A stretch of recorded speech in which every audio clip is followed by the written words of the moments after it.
तर भावांनो, प्रिव्ह्यूमध्ये बघितल्यासारखा व्हिडिओ तुम्हालासुद्धा बनवायचा असेल तर तुम्हाला हा व्हिडिओ शेवटपर्यंत व विना स्किप करता बघावा लागेल. तेव्हाच तुम्हाला असं सेम व्हिडिओ बनवता येईल. आणि भावांनो, हा व्हिडिओ बनवण्यासाठी जे मटेरियल मी यूज केले आहे ते मी तुम्हाला आपल्या वेबसाईटवर दिलेलं आहे. तर तिथून तुम्ही इझिली सर्व मटेरियल डाउनलोड करू शकता. आणि भावांनो, वेबसाईटची लिंक तुम्हाला आपल्या डिस्क्रिप्शनमध्ये मिळेल किंवा तुम्ही गुगलवर जाऊन एडिटर गणेश सर्च करा, तिथे तुम्हाला आपली वेबसाईट भेटेल. आणि जर तुम्हाला हे सर्व मटेरियल अगदी फ्रीमध्ये पाहिजे असेल तर तुम्ही आपला टेलिग्राम चॅनल जॉईन करा, तिथे मी हे सर्व मटेरियल फ्रीमध्ये देत असतो. तर भावांनो, चला जराही न वेळ घालवता आपण आपल्या आजच्या व्हिडिओला सुरुवात करूया. त्याआधी तुम्ही चॅनलवर फर्स्ट टाईम असाल तर चॅनलला सबस्क्राईब करून घ्या आणि आजचा व्हिडिओ आवडला तर एक लाईक नक्की करा.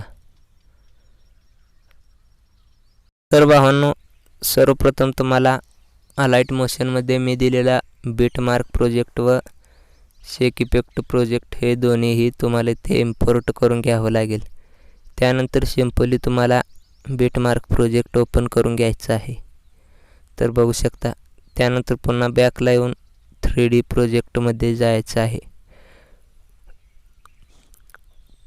व तुम्हाला या दोन्ही लेयर इथून कॉपी करून घ्यायचे आहेत. तर बघू शकता खालचे दोन्ही लेयर. त्यानंतर बॅकमध्ये येऊन आपल्या चालू प्रोजेक्टमध्ये येऊन हा व्हिडिओ इथे म्हणजे ह्या दोन लेयर इथे पेस्ट करायचे आहेत. तर बघू शकता. त्यानंतर आता तुम्हाला मी दिलेले फोटो इथे ॲड करून घ्यायचे आहेत. तर अशा प्रकारे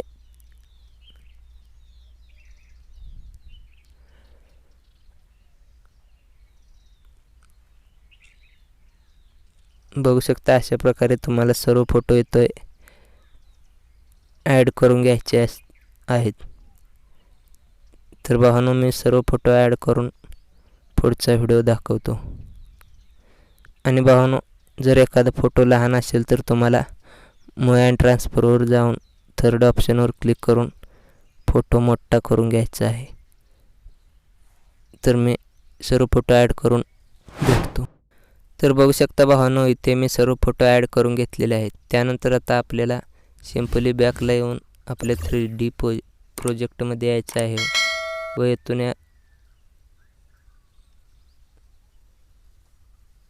इथून ही लेयर कॉपी करून घ्यायची आहे. तर बघू शकता पूर्ण वरची लेयर.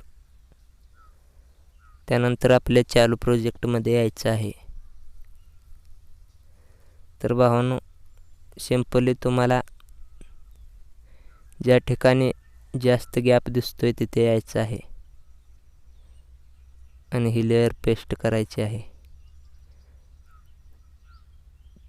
तर बघू शकता अशा प्रकारे पुन्हा पुढे येऊन पुन्हा जिथे जास्त गॅप दिसतोय तिथे येऊन ही लेयर पेस्ट करायची आहे. जर ही लेयर बीटमार्कच्या पुढे किंवा मागे असेल तर अशी खेचून तुम्हाला बरोबर बीटमार्कवर बसवायची आहे.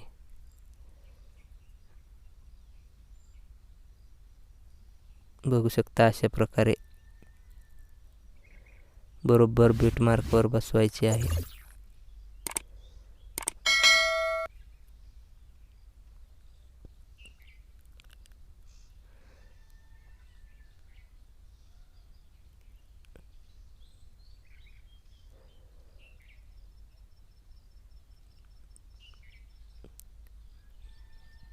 तर भावांनो, मी सर्व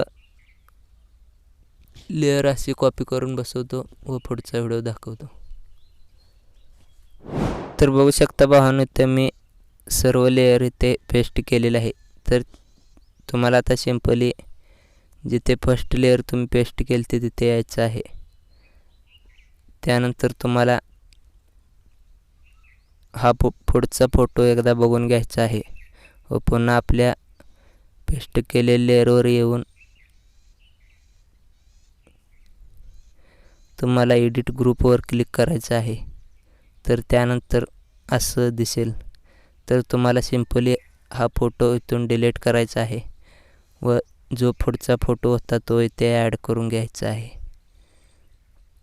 व याला 15 सेकंद ठेवून राहिलेला पार्ट कट करून याला रेक्टँगलच्या खाली रेक्टँगल म्हणजे जे शेप आहे त्याच्या खाली ॲड करून घ्यायचं आहे. तर बघू शकता जर तुम्ही वर ॲड केलं तर तो इफेक्ट दिसणार नाही, त्यामुळे खाली ॲड करून घ्या.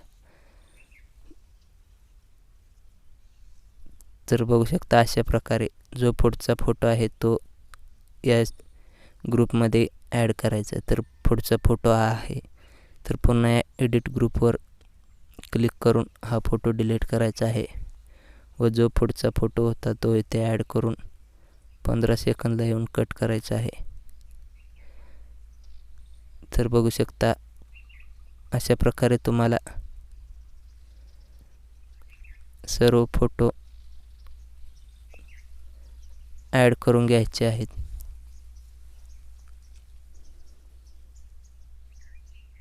तर भावांनो मी सर्व फोटो अशा प्रकारे ॲड करून पुढचा व्हिडिओ दाखवतो. तर भावांनो इथे मी सर्व फोटो तशा प्रकारे ॲड करून घेतलेले आहेत. आता सिंपली आपल्याला या फोटोंना शेक इफेक्ट द्यायचा आहे. तर पुन्हा आपले 3D प्रोजेक्टमध्ये येऊन ह्या फोटोचा शेक इफेक्ट इथून कॉपी करून घ्यायचा आहे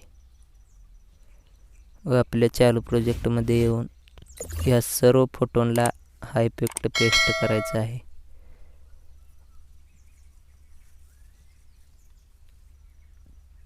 तर बघू शकता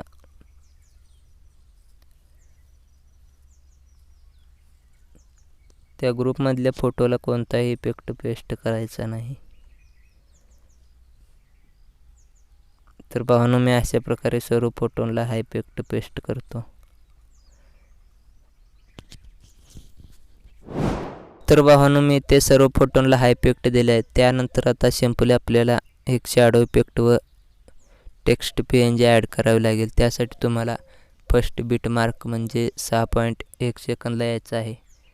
त्यानंतर तुम्हाला मी एक शॅडो दिलेला आहे तो इथे ॲड करून घ्यायचा आहे. तर बघू शकता हा वाला, तर त्याला थोडं मोठं करून घ्यायचं आहे व याला पूर्ण प्रोजेक्टवर असं खेचून घ्यायचं आहे. त्यानंतर पुन्हा जिथून आपण म्हणजे फर्स्ट बीट मार्कला यायचं आहे व मी तुम्हाला एक टेक्स्ट PNG दिलेली आहे ते इथे तुम्हाला ॲड करून घ्यायचे आहे. तर ही वाली बघू शकता हिलासुद्धा पूर्ण प्रोजेक्टवर अप्लाय करायचं आहे. आता त्यानंतर सिंपली तुम्हाला तुमच्या चॅनलचा किंवा तुमच्या इंस्टाग्राम हँडलचा लोगो लावून हा व्हिडिओ एक्सपोर्ट करून घ्यायचा आहे. तर हा व्हिडिओ तुम्ही हाय रेझोल्युशनमध्ये एक्सपोर्ट करून घ्या. तर भावांनो भेटूया अशाच एका पुढच्या नवीन आणि इंटरेस्टिंग व्हिडिओमध्ये.